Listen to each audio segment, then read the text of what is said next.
हजारों वर्षों से पूर्व है।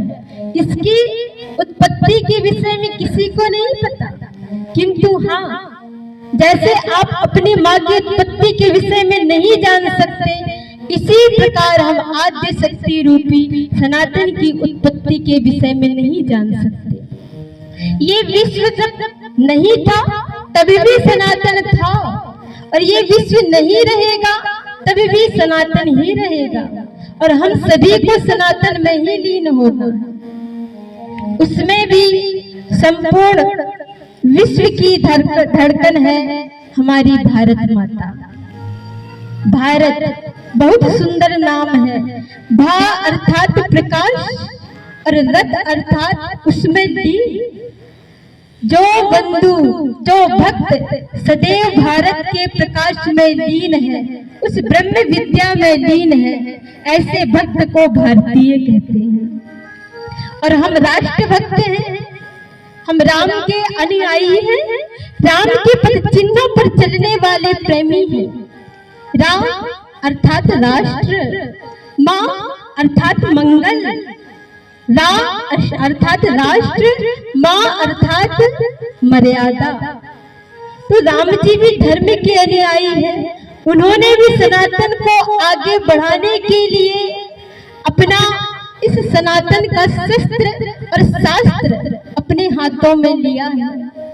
अरे एक साथ साधु बनकर और शस्त्र भी लेकर अधर्मियों का वध किया है। बस हमें उन्हीं राम के सनातन पथ पर चलना है, उनके पद चिन्हों पर चलना है, और यही सीखना है कि हमें भी धर्म के प्रेमी बनना है और अधर्मियों का विरोध करना है। देखिए, हमारे इस भारत भूमि में गौ माता का वध हो रहा है। इससे हमें बहुत दुख है, और हर भारतीयों को दुख रहना चाहिए। क्यों? क्योंकि भारत को भी पोषित करने वाली माँ गौ माता है। यदि आज गौ माता नहीं बचेगी ना, तो हमारा अस्तित्व समाप्त हो जाएगा। इसीलिए हे भक्तों, अब जागने की बारी है। जागो, ऐसे आलस्य में नहीं रहना चाहिए। अरे गौ नहीं रहेगी तो हम कहाँ रहेंगे? एक एक बूंद रक्त की बूंद गौ माता की पृथ्वी पर पड़ती है ना, उसी समय सनातन को बहुत दुख होता है। हमें ठेस पहुंचना चाहिए। इसीलिए मैं आज आपसे यही विनती करती हूँ कि हर हिंदू एक गाय अवश्य पाले। ये संकल्प लेकर यहाँ से जाइएगा। क्यों? क्योंकि जो गौ माता है ना, इसे राष्ट्र माता बनना ही चाहिए।